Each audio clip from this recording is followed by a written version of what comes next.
Hello, my friends. God bless you. Today's title is Watch Where You Sleep, because that is what will decide whether we will have nightmares when we are sleeping, or we can have a peaceful sleep with beautiful dreams, visions, and encounters. So, we'll talk about that. But before I get there, let me share with you a very short divine encounter while I was worshiping and just sitting in front of the computer. And they have beautiful worship videos just going over. I am very selective about the worship videos. If you want to know, you can send me some, on my either comments or something. I will let you know what videos that I worship with. Beautiful worship songs.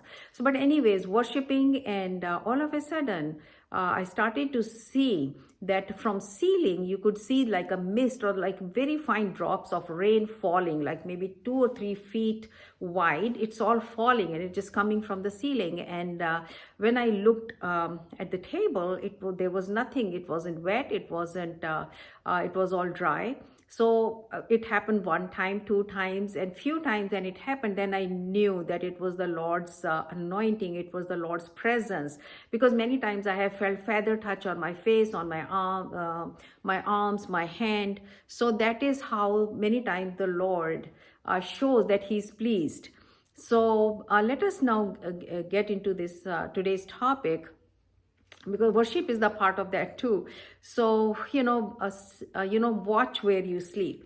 For that, I will take you to First Samuel chapter 2 verses 18, and I will say, just in my own words. It says there that Samuel, who was at the time, I guess maybe 3, 4, 5 years old, and he was dedicated by his mother to this temple, and Eli was the high priest.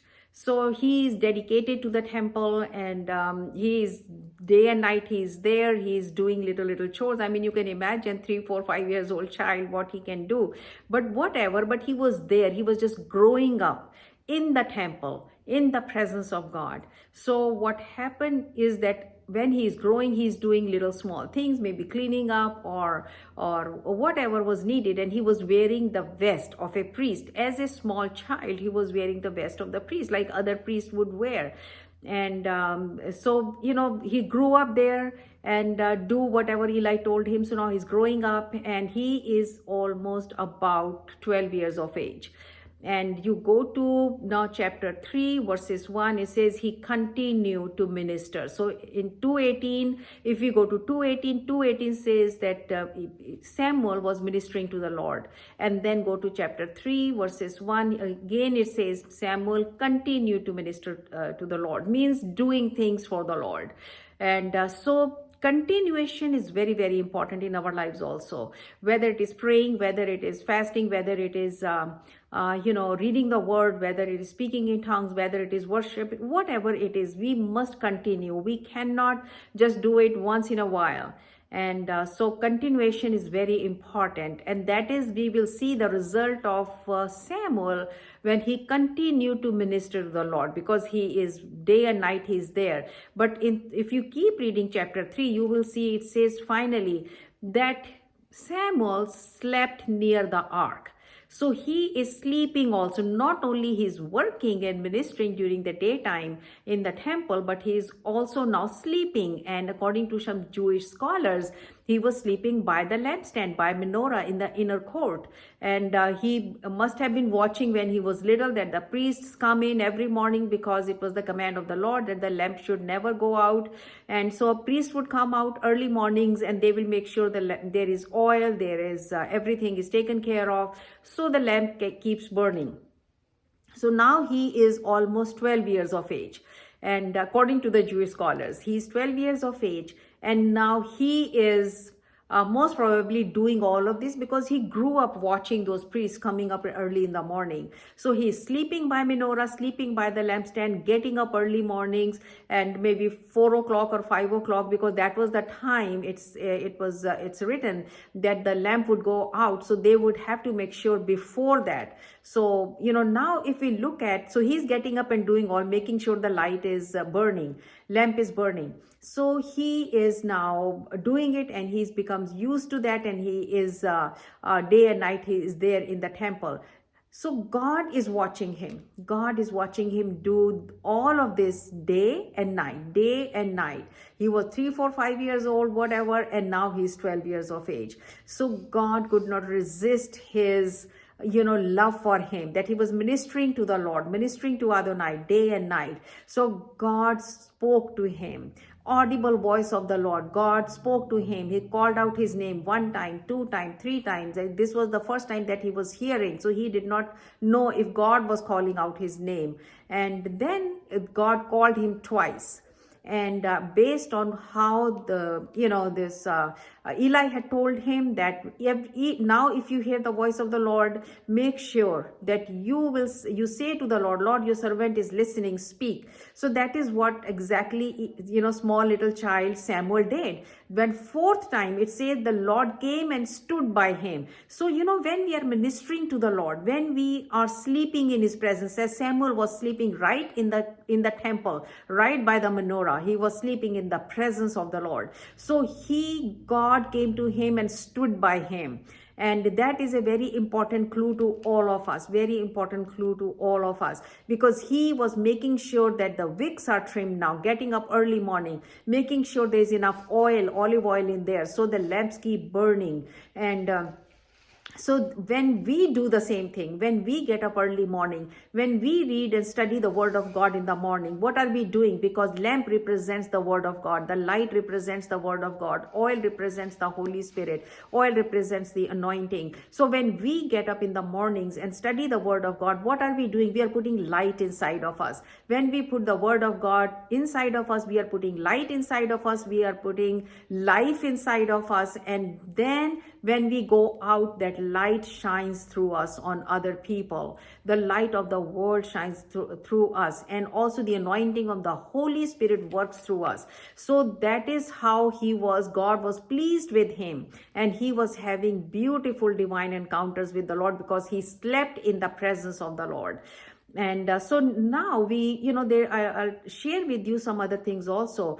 What are different ways that we can say we can sleep in the presence of the Lord? There are different ways, there are different steps. I had talked about worshiping, when we do during the daytime, when we get up at night and we worship, when we are studying the word, and all of those. So let us go to the next step. So this word is very important. Now, not only studying for ourselves, but then declaring the word. When we declare the word over our family, our husbands, wives, children, job, finances, our homes, when we speak the word of God, we are speaking life into their situation. And that makes the whole house to sleep in the presence of the Lord also. And no demonic power can stay in your house, because it depends, where do you sleep? It will make all the difference. So declaring the word, not only studying, putting the light inside, but declaring the word, speaking the word also out. Another very important thing is fasting. That is very important, because when we fast, we pray more, we spend time with the Lord. What are we doing? We are ministering to the Lord. We are telling to the Lord, by fasting, I can control my appetite. If I can control my appetite, I can control also the worldly attractions, the worldly lust kind of things. We are ministering to the Lord. And so when we minister to the Lord, we sleep in the presence at night also, in the presence of the Lord. So let us see fasting. Daniel fasted for 21 days, and the angel of the Lord showed up, and he showed him the future, and in that future we are living right now. So that was like 2600 years ago, and we are that divine encounter Daniel had of the future. We are living in that future right now, what is happening all around. The Lord spoke to me in 2010 to go on a fast, and the whole year, once a week. So I did that, and when I did that, the Lord said, don't ask anything for yourself, but offer that fast to me. And I did that. And then 2011 starting, I started to have divine prophetic dreams and visions and messages from the Lord. And those things are still happening. What we are watching right now happen, all of those the Lord had been speaking to me that these are coming. And some of them I have shared, some of them I have not shared. And so that is very important. Another very important factor is praying in tongues. And praying in tongues, I will not talk much about that. I will have a separate video for that, because such a powerful encounter I had.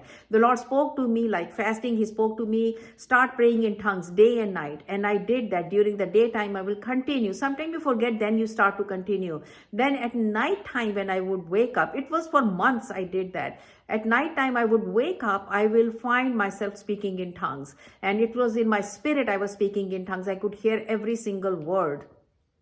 So that is another thing. When during the daytime we are praying in tongues, we are ministering to the Lord. The Holy Spirit is praying through us for whatever, because He knows the word of God. He knows the heart of God, and He prays according to that. So we offer ourselves that, Lord, pray through me whatever you want to pray. We are ministering to the Lord. And when we minister to the Lord, we sleep in His presence.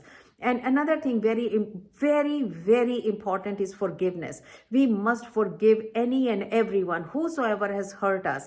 Because when we forgive others, because God says forgive. Because if you will not forgive, God says, I will not forgive. The Lord's Prayer says very clearly, about the forgiveness.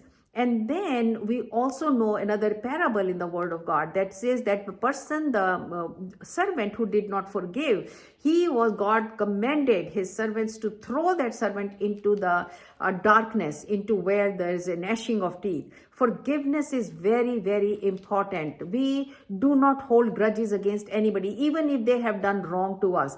We have to forgive, because God says, do not allow the sun go down before you. So you have to forgive before the sun goes down. And not only that, how do we know we have forgiven? There is a test for that, and that test is that by blessing that person, even though that person has hurt us, in order to get out of that prison of unforgiveness, because that prison of unforgiveness, if we have that in us, it will bring sickness and disease. It will open the door to the enemies. It will come slowly, but it will be too late by then. So why not to start right now? Forgive everyone, whosoever you can remember, and start to bless and pray for them. So Lord, we bless them. We bless them, Lord. Bless them, bless their family, save them. Just pray good things about them.